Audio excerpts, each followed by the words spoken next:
प्रवेश केजरीवाल को रोको, केजरीवाल को खत्म करो। केजरीवाल की बढ़ती हुई लोकप्रियता आपको बर्दाश्त नहीं हो रही है।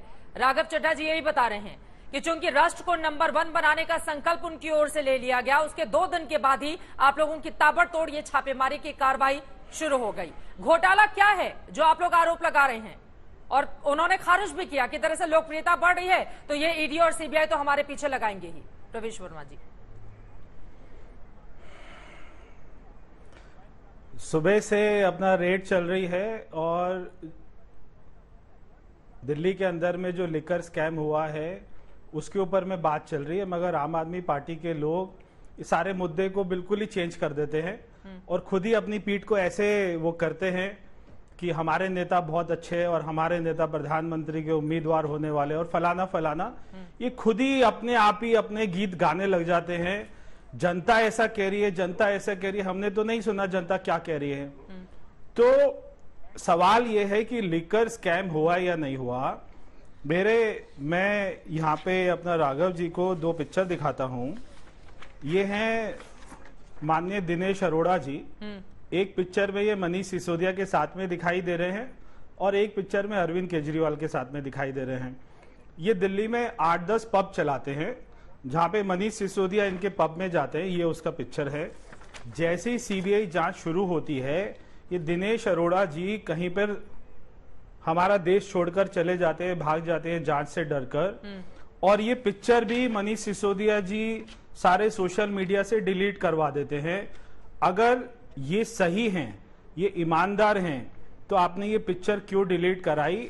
और विजय नैयर और दिनेश अरोड़ा देश छोड़कर क्यों भागे? ये सीधा सीधा जवाब दें। और मैं इनसे दूसरा मेरा प्रश्न है कि जो इन्होंने L1 का कमीशन था उसको 2% से 12% कर दिया। पहले दिल्ली में 2% था। जैसे ही सीबीआई की जांच होती है शुरू, उसको 12% से फिर से 2% किया जाता है। पुरानी अपना पॉलिसी लागू कर दी जाती है। वहां पर पंजाब में ये सेम पॉलिसी को लेके आते हैं। वहां पे L1 का कमीशन था 0%, वहां पे इन्होंने बढ़ाकर कर दिया 10%। अब जब ये बात करते हैं बार बार कि दिल्ली का रेवेन्यू 9,000 करोड़ रुपए होने वाला था, तो उसमें अगर हम बात करें 12% कमीशन की तो 1,000 करोड़ रुपए होता है।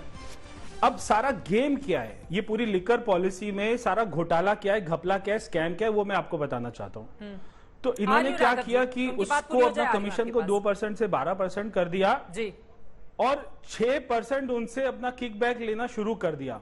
अब जो सारी दुकानें थी, L1 उनको क्रेडिट नोट देते थे 5 करोड़ का, 2 करोड़ का, 10 करोड़ का, और उनसे किकबैक ले लेते थे, कैश ले लेते थे। ये माननीय दिनेश अरोड़ा जी सारा पैसा इकट्ठा करते थे। ठीक है। एक कोई अर्जुन पांडे नाम से व्यक्ति है, वो पैसा इकट्ठा करते थे। यहाँ पे ओबराय होटल में इनका पूरा स्वीट वहां पे बुक था, वहां पर मनीष सिसोदिया जी जाते थे। लेकिन टाइमिंग को लेकर ओखला में वेयर हाउस था, गुड़गांव में कोई जगह थी जहां पर पैसा इकट्ठा होता था। इस सवाल के साथ में जाऊंगी। राघव चड्ढा जी कुछ बोला भी 3 महीने से अरविंद केजरीवाल ने 3 महीना पहले अरविंद केजरीवाल ने ही बता दिया था कि मनीष सिसोदिया जी के ऊपर में होने वाली है कार्रवाई। 3 महीना उनको दिया गया। हम कोई एक्सपेक्ट नहीं कर रहे कि मनीष सिसोदिया के घर में कोई कैश मिलने वाला है, क्योंकि उनको पता था कि सीबीआई जांच चल रही है, एक दिन वो घर पे आने वाले हैं। मगर उनका फोन का डाटा या उनका कंप्यूटर का डाटा या कोई कागज, ये सीबीआई वहां पर ढूंढने गई है। 22 जगहों पर अपना रेड चल रही है। ठीक है। मैं आपको यहाँ के अपना राघव जी को मैं कहना चाहता हूं, आपके चैनल पर 100 बार बोलें कि मनीष सिसोदिया ईमानदार हैं, क्योंकि इसको दोबारा से बाद में दिखाइएगा जब ये कोर्ट में सारे सबूत वहां पर पेश हो जाएंगे और हमारे उप मुख्यमंत्री जी जेल चले जाएंगे। इसको दोबारा दिखाइएगा। आज तो कुछ भी बोल सकते हैं। सीबीआई कभी किसी के घर जाती, कोई सीबीआई किसी के घर जाती, कोई कहता है कि हमने कोई पाप किया है? सब बोलते हैं हमने कुछ नहीं किया। ठीक है, मैं जवाब ले लेती हूँ। राघव चड्ढा जी, वो आपको चुनौती दे रहे हैं कि आप बोलिए कि ईमानदार हैं कि नहीं है मनीष सिसोदिया जी।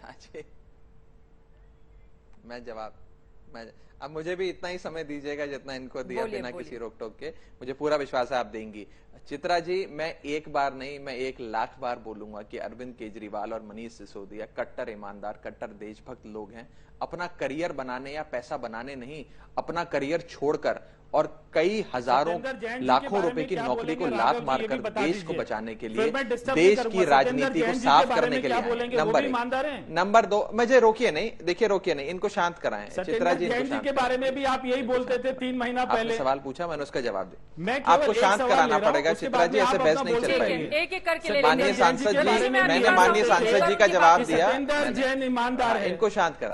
आज वो 3 महीने से जेल में है। ये शांत हो जाए तो आप कट्टर ईमानदार बोलते थे राघव चड्ढा जी, अभी 3 महीने से जेल में हैं, वो बता रहे हैं। हाँ, मैं वो भी कट्टर ईमानदार है। अरे आज नहीं, मैं आ जाता हूं उस पे। वो जेल में है तो वो जेल में कोई कैदी के तौर पर नहीं है। वो एक उनके ऊपर भारतीय जनता पार्टी ने निराधार मुकदमे करे। आज इन्फोर्समेंट डायरेक्टरेट एक ऐसा राक्षस बन गया है, वो राज चलते किसी भी आदमी को जेल में डालते उसकी बेल नहीं होती है। आज कोई इकलौता थोड़ी उदाहरण है, हजारों उदाहरण है इस देश भर में। 2-2, 3-3 साल तक ये अंडर ट्रायल्स को जेल में रखते हैं। तो इसका ये मतलब तो नहीं कि उनको कोई सजा हो गई या वो दोषी करार दिए गए। नंबर 1, तो इन दोनों चीजों को प्लीज कृपया करके एक उदाहरण बता दीजिए कि किसी मंत्री को डाल दिया। जहां तक आप लोग बात कर रहे हैं, देखिए इनको शांत कराना पड़ेगा। ठीक है राघव चड्ढा जी, ऐसे बहस नहीं हो पाएगी। मैं भी ओवर स्पीक कर सकता था। ठीक है। अब मेरा सवाल है राघव चड्ढा जी, अगर आपकी ये नीति इतनी अच्छी थी, मुफीद थी राजधानी दिल्ली के लिए, फिर उसको क्यों बदला गया? जो लोगों के जहन में सवाल है, उस सवाल का जवाब तो आपको एड्रेस करना पड़ेगा ना राघव चड्ढा जी। राघव जी मैं जवाब बोलिए। मैं आपके पास आऊंगी, एक बार इनकी बात पूरी हो जाए। देखिए बीच में रोक ठीक है, वो नहीं बोलेंगे, वो नहीं बोलेंगे। ठीक है, वो नहीं। मैं अगर रोक टोक को कराया तो आप एक वाक्य भी नहीं बोल पाएंगे। नहीं राघव चड्ढा जी, वो नहीं बोलेंगे, लेकिन सवाल ये है ऐसा भद्दा ना लगे, हम सम्मानजनक तरीके से बहस करते हैं। ठीक है, लेकिन सवाल ये है थोड़ी मर्यादा में रहकर बहस करते हैं। अगर आप लोग जो नई पॉलिसी लेकर आए थे वो ठीक था, तो फिर उसको क्यों बदला गया? बोलिए राघव जी, बोलिए। और इस बदलाव के हेरफेर में क्या बड़ा नुकसान राजधानी दिल्ली को नहीं हुआ है राघव चड्ढा जी? देखिए पहली चीज तो ये है कि मैं आज से कुछ दिन पहले भी एक्साइज पॉलिसी पे ही बहस थी, इसी शराब नीति पर बहस थी आपके चैनल पर। अंजना जी उस शो को चला रही थी, आज आप चला रही हैं। मैं बात कर पूछ थक गया कि इसमें घोटाला क्या है। हर सरकार नीतियां बदलती हैं, हमने नीति बदल दी, इसमें घोटाला क्या है? कहां किसने करोड़ों रुपए कमा लिए, कहां पैसे चले गए? कह रहे हैं कुछ लोग देश छोड़ के चले गए। अरे भाई, देश तो विजय माल्या और ललित मोदी छोड़ के गए। कस्टम अथॉरिटी और एयरपोर्ट आप चलाते हैं, कोई भी लोगों का नाम लेकर कहते हैं ये लोग देश छोड़ के चले गए, उससे हमारा क्या लेना देना? नंबर 2, मैं आपको साफ तौर पर बता देता हूं, राजेंद्र कुमार, सुन लीजिए, राजेंद्र कुमार दिल्ली के मुख्यमंत्री के निजी सचिव थे, उनको अरेस्ट किया गया, उन पर रेड किया गया। 6 साल हो गए, आज तक उस मुकदमे में 1% भी सीबीआई और ईडी आगे नहीं बढ़ी। मनीष सिसोदिया जी के घर पे आज से 4 साल पहले भी सीबीआई की रेड हो चुकी है, उस मुकदमे में क्या मिला? अरविंद केजरीवाल जी के घर पर सीबीआई की रेड हो चुकी है, उसमें क्या मिला? हमारे 40 विधायकों पे Delhi police, income tax, ED और सीबीआई की रेडें हो चुकी हैं, क्या मिला?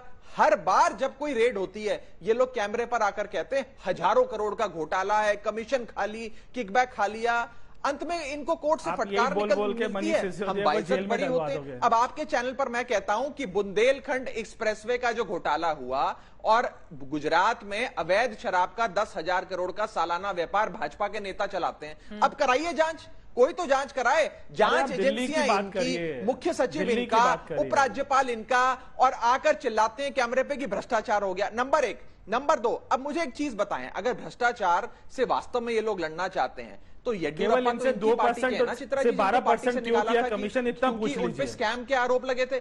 हेमंत बिस्व शर्मा जब कांग्रेस में थे तो बेईमान थे, लेकिन हेमंत बिस्व शर्मा जब भाजपा में आ जाते तो ईमानदार हो जाते। नारायण राणे जब दूसरी पार्टी में थे तो उनपे आरोप लगे भ्रष्टाचार के, भाजपा में आ गए तो ईमानदार हो गए। शुवेंदु अधिकारी को यही परवेश वर्मा साहब और भाजपा कहती थी शारदा चिटफंड के मार्केट मास्टरमाइंड है, वही शुवेंदु अधिकारी जब भाजपा में आते हैं तो ईमानदार हो जाते हैं।